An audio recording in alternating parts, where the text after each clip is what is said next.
On today's episode, Michael and Ryan talk about how to craft a recipe from scratch or from a clone. Cheers.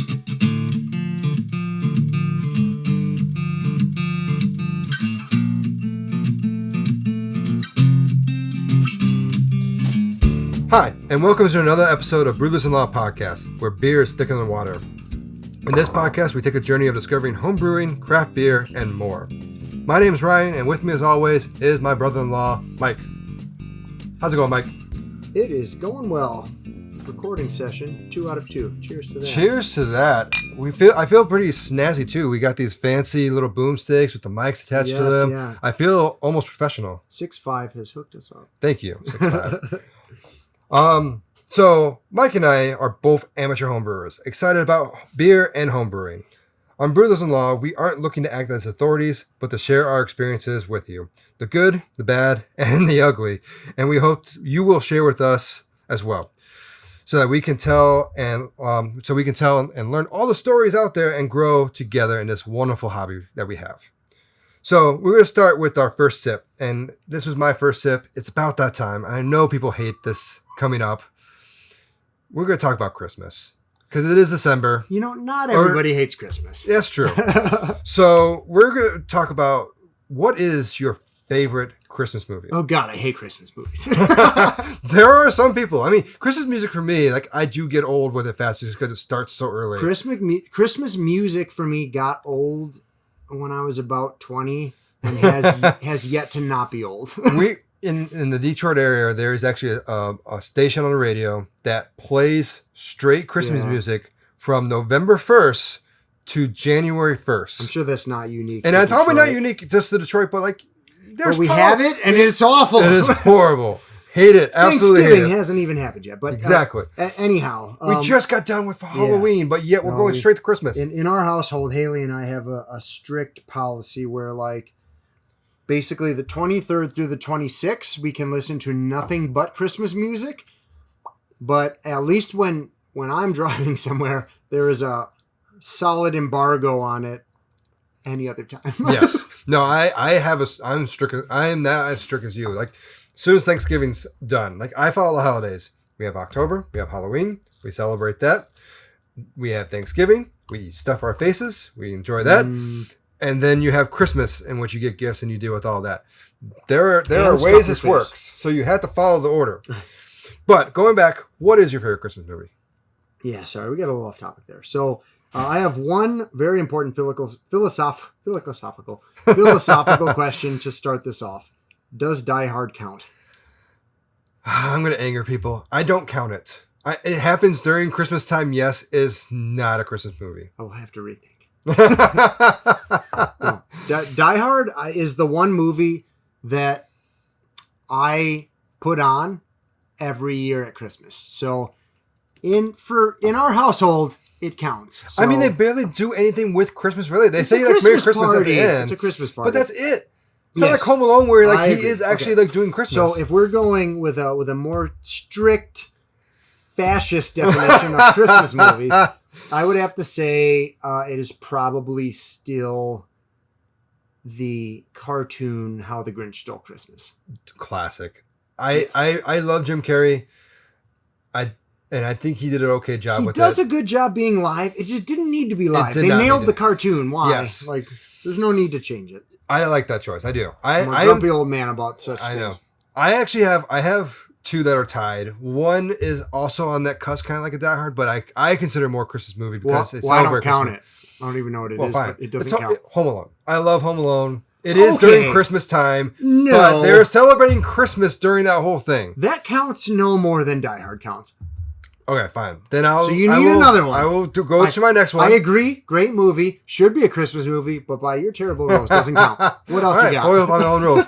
My next one is a classic. I love this. This brings back memories of my family decorating the tree. White Christmas.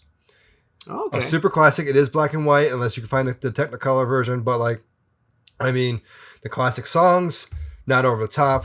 It is a little musically at times because they do like a whole dance number and everything. You know what? I've got to be honest. When you said it, I had no idea what movie you're talking about, but I do. Bing Crosby, yeah. Yes, yeah. Scott showed us that movie. It's really good. Yeah, it's an old movie. My wife hates it because she hates old movies. And which her favorite is the Santa Claus. She loves that one. I do like the Santa Claus. So does Haley. Yeah, they grew up watching it all the time. That is her one that we have to watch every year. I will say she showed me Miracle on 34th Street too. As like really, really traditional Christmas movies goes that are live action, I liked that a lot. Yeah. I mean, the old one. Rudolph is always up there. Those like that classic claymation Christmas movies are always good. You can't go wrong with claymation. No. Yeah. I think we talked about that in another podcast. We definitely do claymation. We should do a claymation spinoff. Oh God, that'd be too much. Okay, so I'm gonna hand this off to you. This is your topic. We are talking about crafting a recipe. So I'm gonna hand it off to you. Go for it. All right. So just to briefly kind of draw some boundaries, we're gonna be focusing on crafting new recipes. So if you are either a new or a seasoned home brewer, you're trying to write a new recipe for something you've never brewed before, where do you start? So it's not going to focus on iterating on an old recipe because, at least in my opinion, the approach is very different. So I want to tackle this I've tried to break this all up into like pseudo-corporate buzzwords. So there are two phases of crafting a recipe. You have your strategy and you have your target. And we're going to take them in turn. And then you have the synergy of strategy with target. Yeah. So with brewing strategies, I just want to note that there is definitely overlap between these. These aren't stark boundaries. I think that breaking them up this way makes for easy talking. Okay. So that and they're going to more or less move in order of complexity. So if you're a new brewer, you've just purchased a starting set of equipment and you're ready to brew your first beer. One of the simplest places to start is with a kit. Yep, and that's where I started, actually. You can find kits at your local homebrew store. You can find kits online. And you can kit almost anything. Like, I remember going into a local brew store where I first started brewing. They had this regular main kits of like a certain beer style, but they also had kits to clone beers of like local breweries, like microbreweries. Really? And so that's fascinating. I've never actually seen like sort of local kits like that before. That's cool. It was crazy. It was a local brewery and it was like not a big brewery, but so it was a small time brewery compared to like Anheuser-Busch or Sam Adams or something like that. But like in our area, like they had quite a few different like of their breweries, of different types of them. It was crazy. Yeah, that's really, really cool. They're no longer in business, unfortunately, so you can't buy those kits anymore. Oh man, that was sad. Now you bum me out. So I think So one of the cool things about kits, especially when your local homebrew store puts them together, is that you can support your local homebrew store, which is always great. Always important. But for starting out, you get to purchase everything all at once. I've heard some stories on other podcasts and websites about how, back in the day, kits used to be kind of suspect quality. Okay. Particularly the, how long have they been on the shelf and what condition are the packet of dry yeast taped to the top of it in. But anymore, that's not true. They're very reliable. The developers of these kits, like you said, you brought up a great point that you can clone from kits. Yes. They have kits for beers, really famous beers like Fat Tire. Yep, I've seen those. Yep. You can also do kind of style kits where, I just want to make a porter. I want to make a good American porter. There's a kit for that. Yes. And so it's a really great way to just kind of wet your feet into a style that maybe you don't feel comfortable writing your own recipe. Maybe you're just starting out and you don't want to have to think about ingredients. It's all overwhelming. Like, kit simplifies everything. And there are grain-based kits and extract-based kits. And if you want to look back on our episode 2 where we talk about sort of different, basically different approaches to brewing, there's basically grain-based things like all grain and brew in a bag, and then there's extract brewing. So yes, you have all those options. You can clone many well-known, famous beers that you probably love. And then you can use them with or without alterations and additives. So this is great for recipes that are kind of built around fifth ingredients. If you consider, water, hops, yeast, and barley malt malts, grain as the 4 ingredients, anything added to that, basically here the 4 are being taken care of. If you want if you want to make, I don't know, a coconut porter, Yep. you can buy a porter kit and add coconut to it. Ryan, I know you've done a little bit of this before, right? So the kits that I have done in the past, so the one kit that I can remember very well was an Irish red vanilla. Now the vanilla came with it. It was the fifth ingredient, but you treated it just like it was a fifth ingredient. You did that in the secondary. It came with everything. But there are other ones. It was very good. We did it twice actually. My roommate at the time, Matt. Well, then you know it's good. Yeah. So and then the other one that we did where it was exactly what you were saying, where you just add a random ingredient, was a session IPA, and then I added tangerine pills, which ended up being my IPB IPA, which is a session IPA with tangerine pills. I brew it almost every year. Yeah, so that you liked that kit enough that that recipe sort of became the basis for you for a beer that you make a lot now. Yes, right? Very good. Yeah, so the first beer I ever made was a cream ale kit that I brewed on my parents' electric stove. Oh God! It took me 2.5 hours to get the water boiling. But yeah, kits, like I said, they're a fantastic way to start. Very simple. You are probably going to make a good beer. And they have instructions in there, like inside the kit, to tell you exactly what to do for each one. I actually kept the one for the Irish red vanilla. I still have it. So if I really wanted to, I can go to the store, get everything exactly what it is, and remake it again. Yeah. And I will say that, if you are trying to iterate, a kit's a great place to start sometimes. If you just want to get in the ballpark, make something from a kit, and then note what you do and don't like about it. Try and make some alterations next time, and then buy your own ingredients. So that kind of, I think, adjacent to that, if you don't necessarily need to purchase everything all at once, but you're fairly new, you would like to make a beer that you know is going to be good. This is a problem I run into where if I'm going to try a new style, I don't want to dump a beer. So if I'm making a style that if I make a beer that I'm unfamiliar with, it's nice to have a good starting point at least, so that you're going to make something okay. So that's where existing recipes come in. This is kind of sort of the second strategy I would call different from a kit, because kits come prepackaged with everything you need. For an existing recipe, you can pull this from a brew book, how to brew, or there's a number of them that you can find, or from a website. I'm about to say Google will be your friend. Google will be your friend, and online and in brewing books, there are a lot of recipes for award-winning beers within their style. So again, really? Okay. It's a great way to familiarize yourself with a new style without having to sort of build a recipe from scratch. You can even make a couple, different recipes that you find as they are, either online or from a book. And then based on how you like them, then you can start to sort of build up from that. So, and again, an existing recipe it has a lot of the same advantages and disadvantages as a kit. You're not really you don't get that sense that it's something you've made from scratch.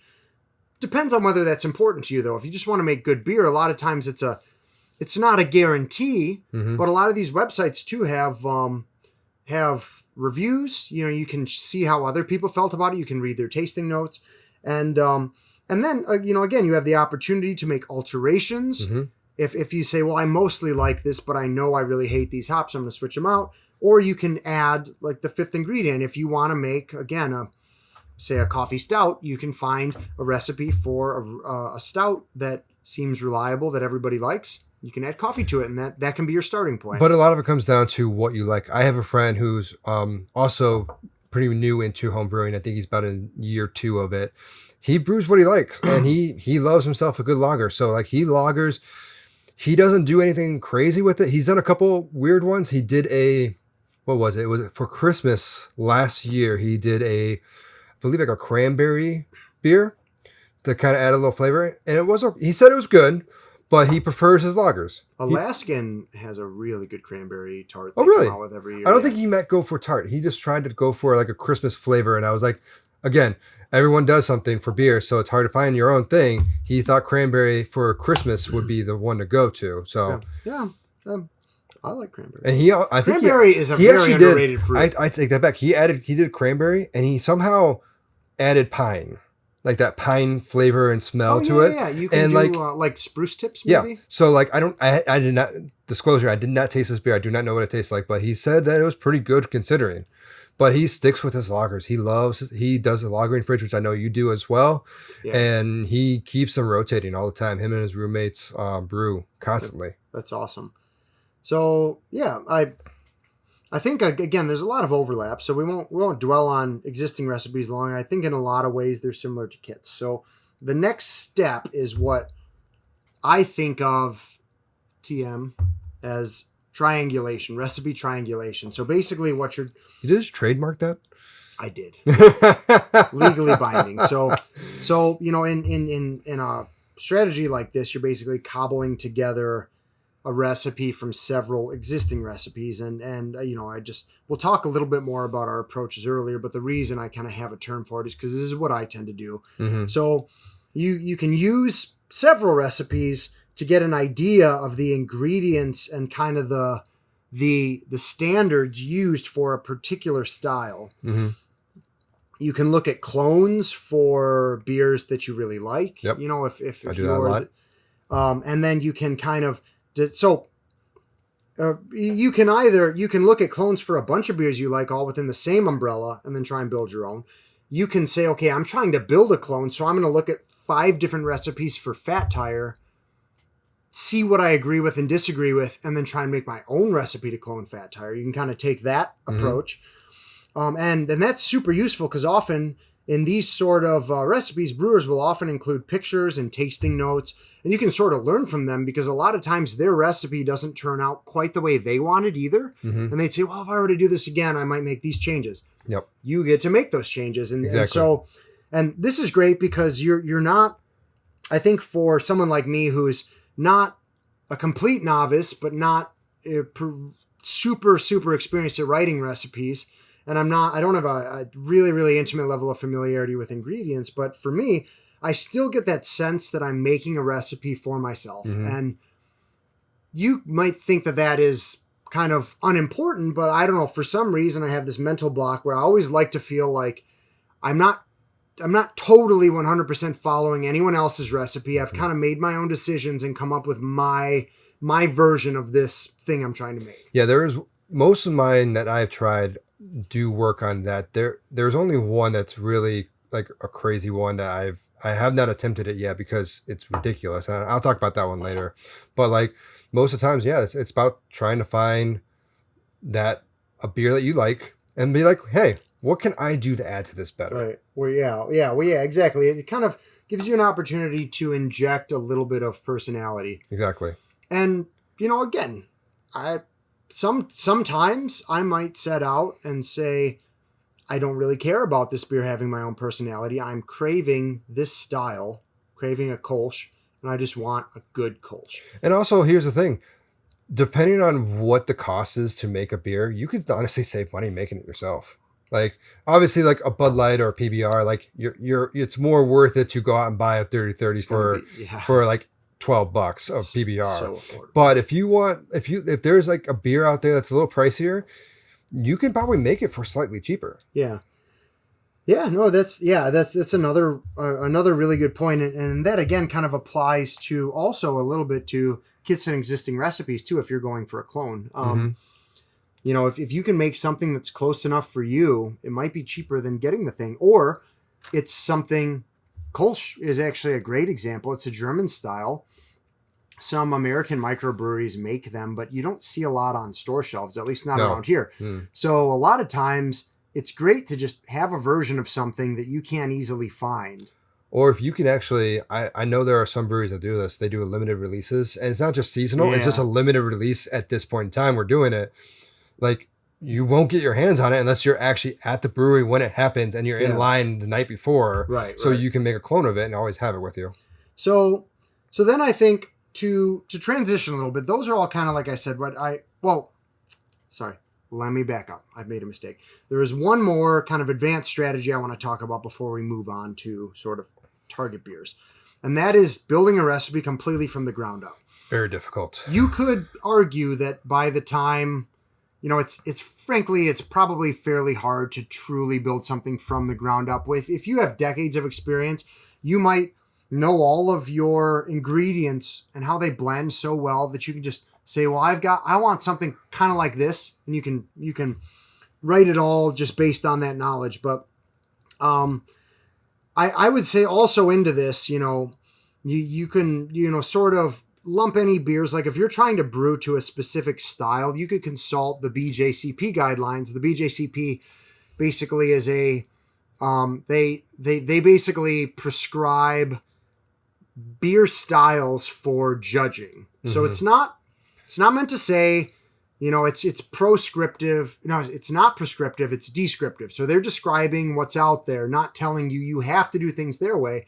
But if you want to enter a competition, their definitions of what an American amber ale is, of what a British porter is, or an English porter, all of those things, they sort of define those styles based on what breweries are making. So you can read their guidelines, and they change too all the time. Yeah, they do adjust. It's a living document, for sure. And so it's important to note again. It doesn't prevent what you want to do, but it's a great resource. If I want to make a good porter, I can read the BJCP guidelines, and they have a section for ingredients where they say what normally goes in a porter. Mm-hmm. So I might read that and then try and write my own recipe based off that without looking at anything. Or, you can just sort of osmosis information from brewing books, podcasts, websites. I know, I'll talk a little bit later about the specific sources I use, but a lot of times I'll just kind of collect general information on a topic. I won't maybe I will look at clones, but not just that. I'll listen to sources talking about,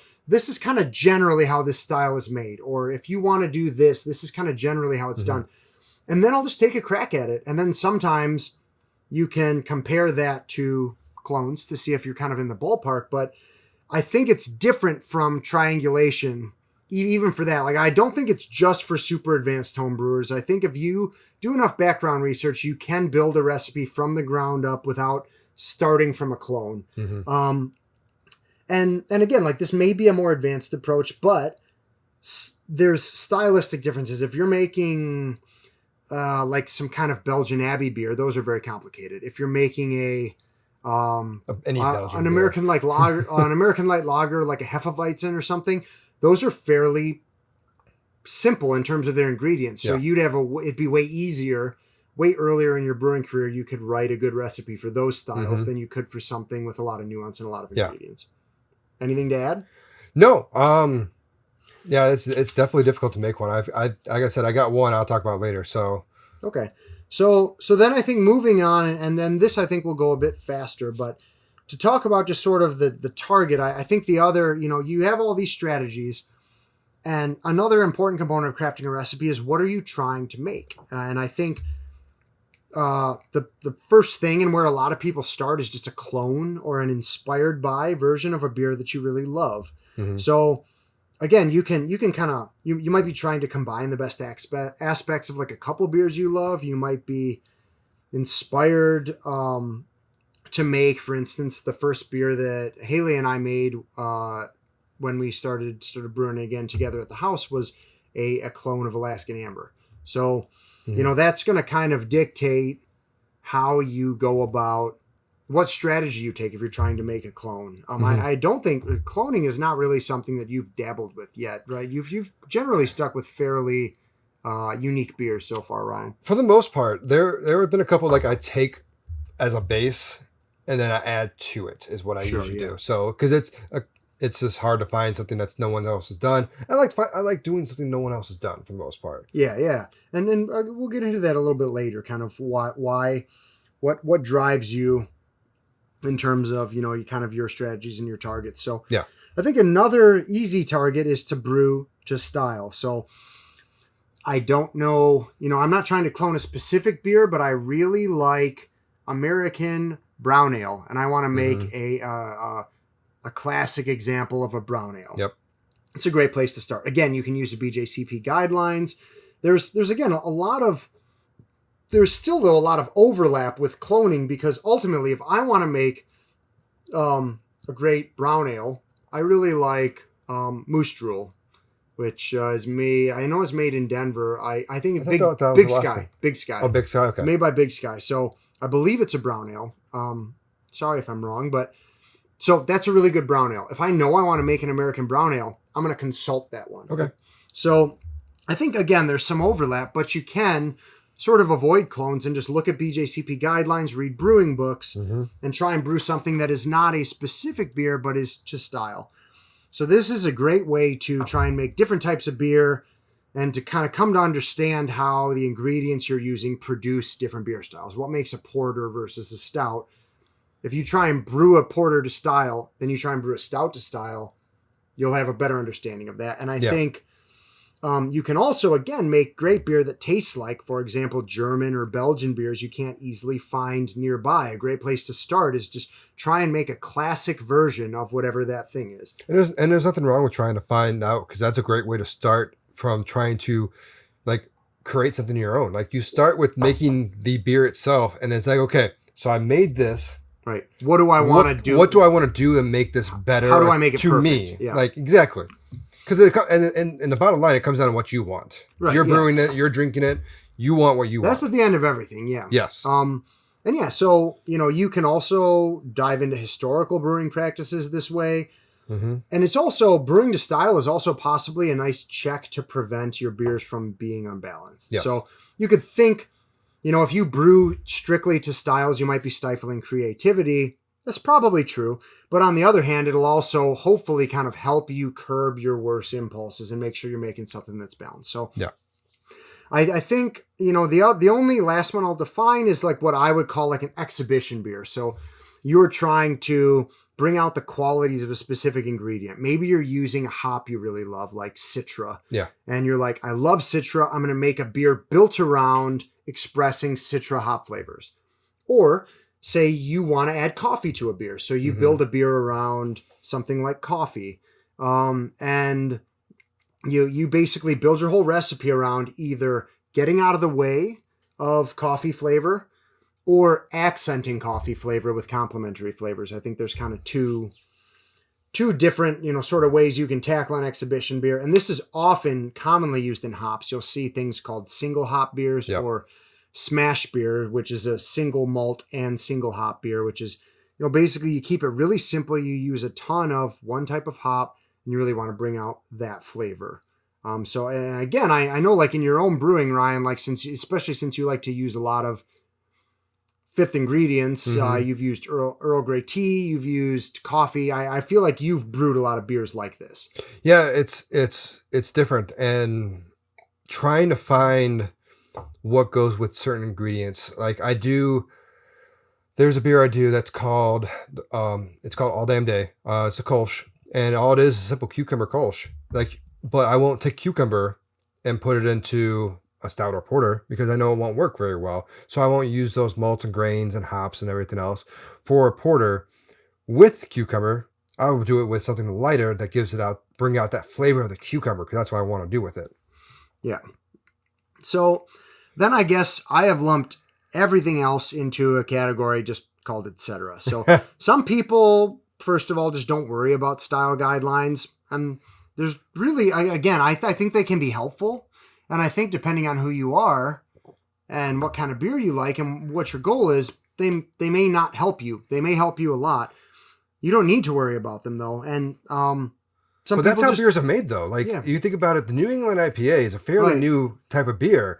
If you made that 5-10 years ago, you would not be categorized. You'd be categorized as a hybrid. You wouldn't be categorized as an IPA. No, you're right. Yeah, it's not a traditional American IPA. So yeah, you're right. Like basically all new styles are built from going rogue to some extent.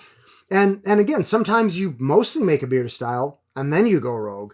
And experienced brewers may just know what they like and combine flavors in ratios they like. And they may be making something that's more or less a pale ale or a hoppy amber ale or whatever it is, but you might not think about it in those terms. You're just kind of trying to make, again, what you like. So I think, as I've said several times, there's a lot of overlap between these, but they can be helpful to think about. And so we're going to take a quick break now. And then I think when we return, Ryan and I are each going to speak a little bit about the sort of strategies we use and why, and then the kind of like the targets, the sort of beers we tend to try and make and why.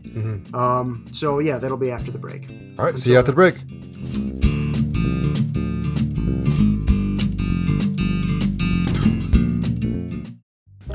Hey, this is Jordan Johnson. And I'm Max Homestead. And we're at the Top Hat Balloon Show here. Yeah, so it's a sketch comedy show and it's a complete secret to everyone. Yeah, it's a super secret. It comes out weekly, but only you can know about it. Yes, you're one of the special few who we're telling about it. Yeah, so make sure you go to YouTube, iTunes, or our website, TopHatBalloonShow.com. Yeah, and watch our videos and subscribe, but don't tell anyone. Well, tell some people. Maybe tell some people. Maybe a few folks. Maybe only tell, like, each of you only tell 20 people each. Yes.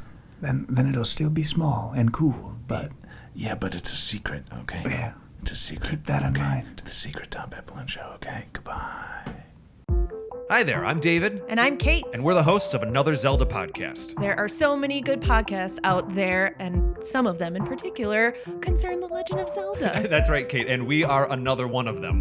That is actually the name of our show, Another Zelda Podcast. And in our show in particular, we talk about some of our favorite dungeons, characters, boss battles. We have top 10 lists. Yeah, we do deep dives on game design and production aspects of the different Zelda games. And we talk about our own experiences. We do some review episodes, talk about our challenges, our struggles, and our victories.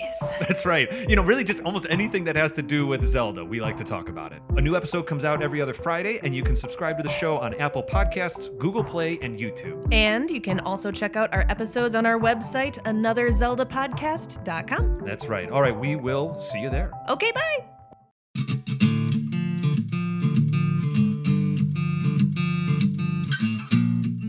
All right, and we're back. So, Ryan, for starters, why don't you tell us a little bit about the general approach that you take in terms of the strategies you use to craft a recipe, what your target beer styles are, and why? Yeah. So, most people, I started with kits. Like I said earlier, I did an vanilla Irish red, which is really good. As did I, yeah. And a couple other kits here and there that my roommates and I did. From then on, I tried to expand a little bit. So I became more that inspired, I guess you would say. So like I would take a certain type of beer or certain beer itself, and I would try to expand upon it more. So the biggest one that I have with that is one of the beers that I do right now. It's called The Dude. For those who are in the Michigan area, we have a beer here called Bean Flicker. It is a coffee blonde ale. It is amazing. It is very, very good. I love it. But I wanted to expand upon it more, and kind of inspired a little bit my wife. At one point in time, her typical Starbucks order was a white chocolate frappuccino with coconut milk, and that was it. That's what she did.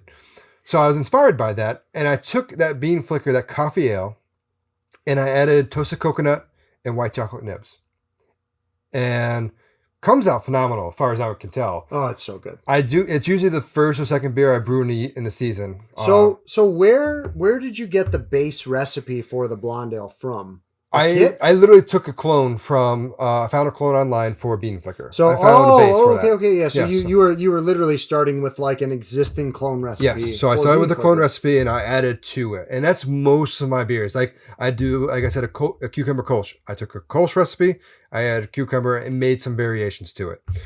A lot of other times though, I try and find something different. The main one that I have done so far is called the Short and Stout. So my wife asked me to make a stout because she loves stouts. I made a stout because I love stouts as well. But it's a win-win. It is a win-win. But every kind of stout out there is done. Coffee, chocolate, maple, milkshake, Neapolitan. Yes, that is a thing. You get all three flavors in it. And so it's like, how can I make my own stout? And so I decided to do an Irish breakfast tea stout.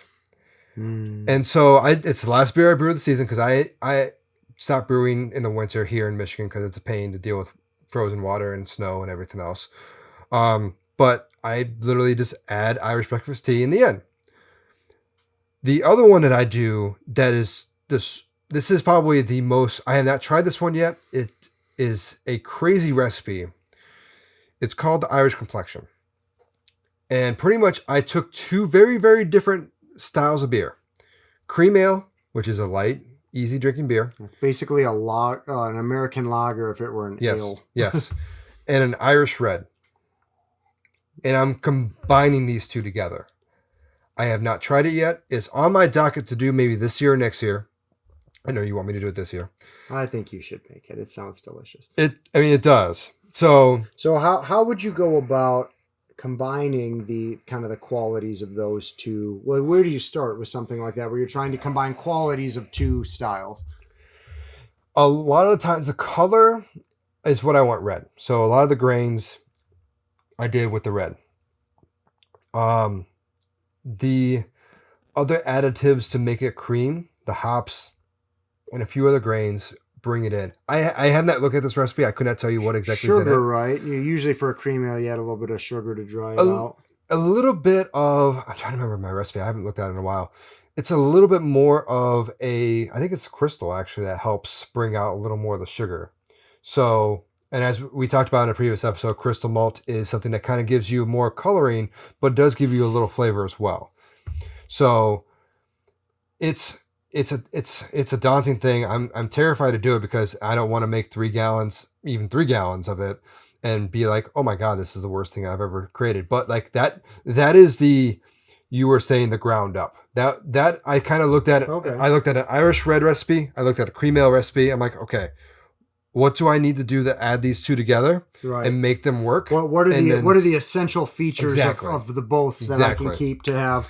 Because the main thing is I want the color of the Irish red, but I want the flavor of that cream ale coming in with it. But it's very, it's very, very difficult because the red brings in maltiness. Right. Which it brings in heaviness, which acts against the drinkability of a cream ale. Yeah. So it's very difficult. Hey, you know what? If version 1 is not quite what you want, you can always iterate on it, and I promise I will help you drink it. I mean, I will hold you to that. Sounds delicious to me. Now, what about you? You do a lot more of the brewing the styles. Yeah, that's which is not what I do. So yeah. So I kind of to summarize Ryan in a sentence, it seems like it's really important for you to kind of put your own unique footprint on a beer in terms of like putting a spin on something and finding something relatively unique. Oftentimes like a fifth ingredient or in the case of the Irish complexion, like a combination of styles not often combined. Yeah, that was a very long single sentence. Yeah, about to say it's more for me of like trying to find something that has been done besides the NEPA that I made. Everything else has something different to it to make it different. Yeah, so for me, I have that kind of same pull where I have a lot of trouble just making a found recipe. Yes. And honestly, I think it's kind of stupid because like I have a couple beers that I would love to have a great clone of, but I will never. I have a really, really hard time just bringing myself to just make a clone. Well, you talked about doing an Oberon clone for a very long time, but you just can't bring yourself to do it because it's so good. Well, Oberon's so good if I don't. But if you can make it year round, I know. But but in any event, so for me, I generally kind of I like brewing specific styles. I have a strong interest in brewing kind of either historical or rarer styles, like in America, things that are harder to find. We just made, and this will be featured on a later episode, but I just made like a steam ale or a California Common, of which Anchor Steam is basically the only example that's really easy to find in America. We make Kolsch, which you'll find Kolsch's in microbreweries, but certainly not stocking shelves. Yeah. So I like stuff like that. I like trying to brew what I would consider a classic example of things, but I also have trouble just following a recipe. So what I generally do is try and triangulate. So I'll look up a bunch of recipes for a certain style or for certain beers that I like, look up clones for those, and then I'll try and cobble something together. Again, I know it's kind of stupid. I'm starting to soften on the idea that like, well, if I just want a really good clone of this beer, I could just make a clone of this beer and at least see how it turns out, and then I could alter it. But as of now, I have trouble with that, and I always have to at least tweak it a little bit before I feel comfortable. That's just kind of up on my brain. So I consult a lot of sources. I'm a big fan of the Brewlosophy podcast, and I'll also consult the Beersmith podcast pretty often. The Make Your Best series from beerandbrewing.com. So you can look up Make Your Best Cream Ale, Make Your Best Belgian Double. They've got an article for almost all of them. I will say some of them tend to be a bit more transgressive than others, where they're willing to kind of go against typical ingredients to get the flavor that they want. You're name dropping a lot, by the way. Well, I'm just trying to kind of consult my sources. Like, these are the ideas I get. If you're looking for ideas, like, I advocate for all of these. And then there's a lot of great clone blogs on homebrewtalk.com. So those are all, those are my sources. I've gotten valuable info from all of them, and I would recommend them to anyone. So I'll give a couple of examples. So I've got so if you've listened to our kind of Typical Brew Day podcast, you know that I started brewing in college, but I didn't really write recipes. And then my wife and I started brewing at our home, and that's when I really, had more experience in brewing than her, so I've written all our recipes since then. So the first recipe we made in our house we called Firstborn, and it was an amber ale. Kind of. It ended up being a clone of Alaskan Amber, so it's technically that's like an American-inspired alt beer or something. Something weird. But we also named it after our, in honor of our firstborn daughter, who was ready to pop around that time. Yeah, I'm about to say. So I researched a few clone recipes, and here I consulted several clone recipes. I found one that I liked, and I generally followed that. And then I threw in a couple ideas I found in other recipes. And so that one turned out pretty good. You got to try it. I would say that it was very drinkable. It was a little lighter in color and a little sweeter, maybe a bit yeastier than I would have liked. So I have definitely have ideas for alterations in the future. And since we are just kind of trying to, our target was to just have a really drinkable amber style ale on tap at our house. I don't care if it's technically an American amber, if it's technically a German alt beer. So we may kind of try and pull some ideas from Fat Tire, which is another beer we really like, New Belgium Fat Tire, and try and kind of combine some ideas for version 2. I mean, it's hard to, like, when you clone a recipe, though, like, you can get the basis of it, but, like, there are certain secrets that make it very, very different than what you'll do, because the science of it, and if you ever get the opportunity, like, I thought about it for a long period of time, and I ended up not doing it, but there are brew schools in the States. There's one in Chicago.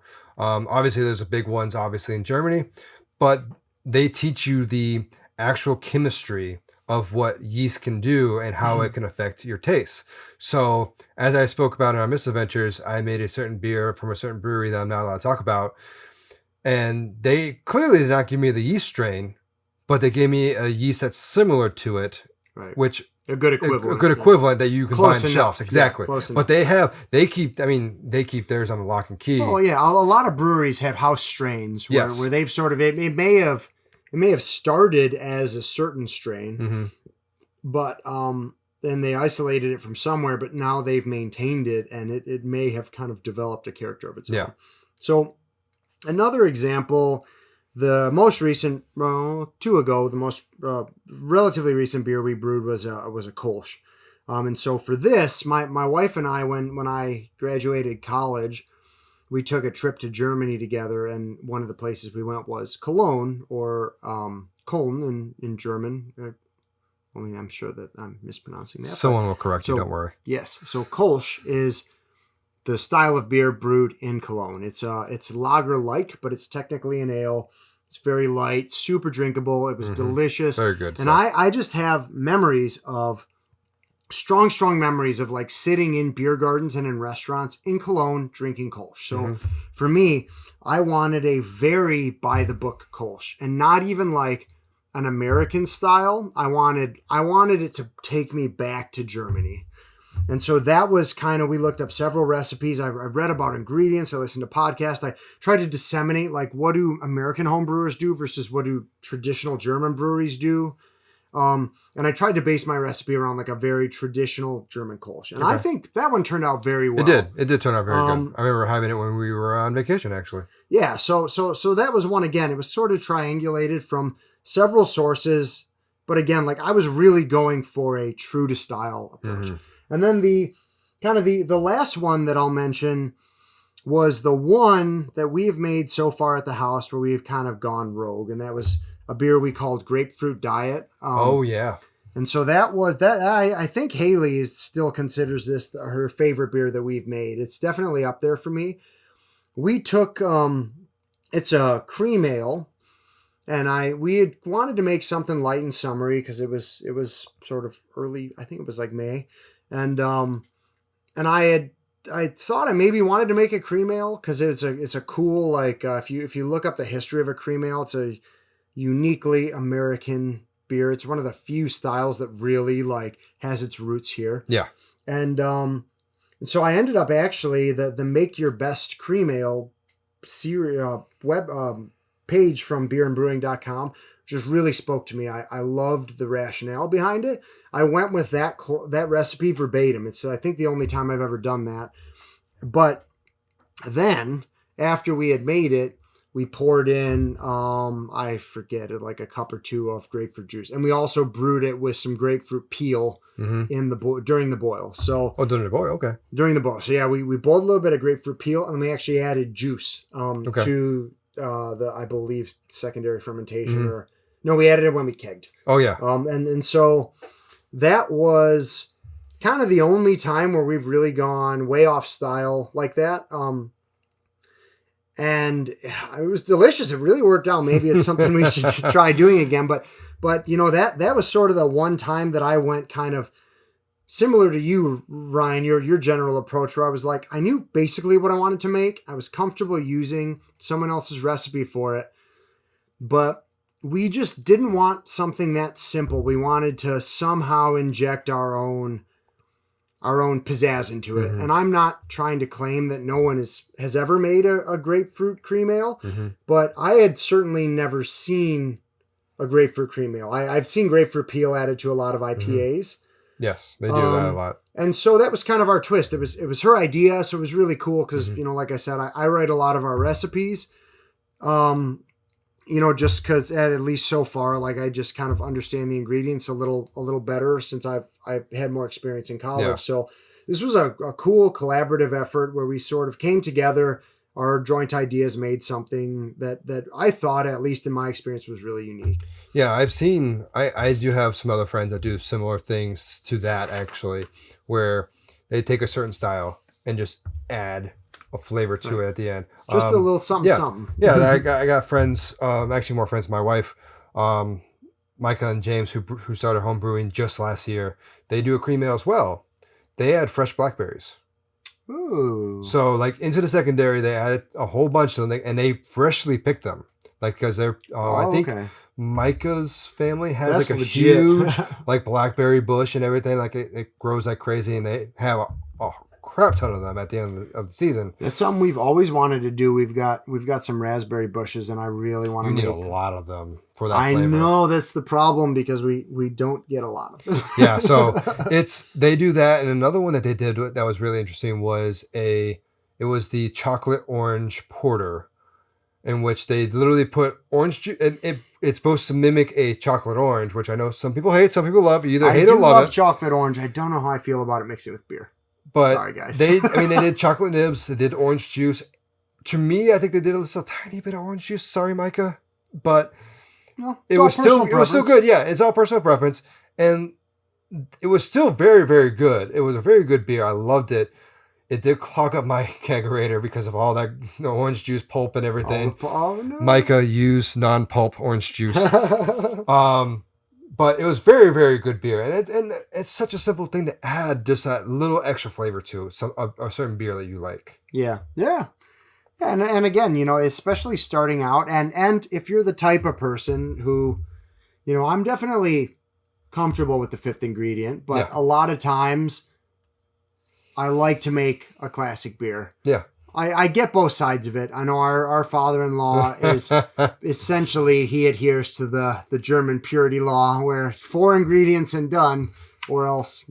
He does try things. No, he does. just doesn't he does it very But grudgingly. yeah, everyone has their own, sort of feelings on that and what they're looking for. But I would say that kind of that sort of a twist, especially if you keep it subtle, can be a nice way to start the process of adding your own flavor, literally, to the beers you're making. Mm-hmm. So, yeah, so we hope that was helpful. We sort of went over just to conclude a few different strategies. You can make beer from a kit. You can use an existing recipe and buy your own stuff. You can kind of triangulate based on several recipes, or you can build it from the ground up. And you can be trying to make a clone or an inspired by beer. You can try and brew to style. You can try and exhibit the qualities of specific ingredients, or you can just do whatever you want. And honestly, just do whatever you want at this point. Do whatever you want. But you know what? Hey, maybe what you want is brewing to style. So you know what? I would say that it's important to think about these things, and it can be helpful in sort of determining where you start when you're crafting a recipe. And we hope that this was helpful for you. So you can find us if you have any comments on this episode. If you'd like to chime in about how you craft a recipe, if you'd like to let us know what your favorite Christmas movie, or as Ryan would consider it, a Christmas adjacent movie is, you can find us on Twitter at Brewthers-in-Law. That's BREWTHERS in law, all one word. That's how Twitter works. Yeah, I know you're not on Twitter, but that's how it works. Okay, is that okay? Well, yeah. I'm not a Twitter man, so I'll take your word. We'll for get it. you on there. Don't worry, Ryan. I believe though there are some other places that people can contact you directly. Yeah, so I'm on Twitter in 2 different ways. Personally, my own is Rambo Kuhn, RAMBOKUHN, just like the movie and my last name. There it is. The other one is with my homebrew. I do have its own little handle as well, which is Wise Old Owls Brew. And also I do a blog on the side just for fun. It's hopbrewandblog.com. And we'll get you on Twitter. Don't worry. You are on the network, my friend. Well, I'm not on Instagram. That's the only one I won't do. I will happily receive messages at Brewthers-in-Law There you for go. the time being. Yes. Perhaps I'll catch the bug, but until that happens, and until next time, cheers. Cheers.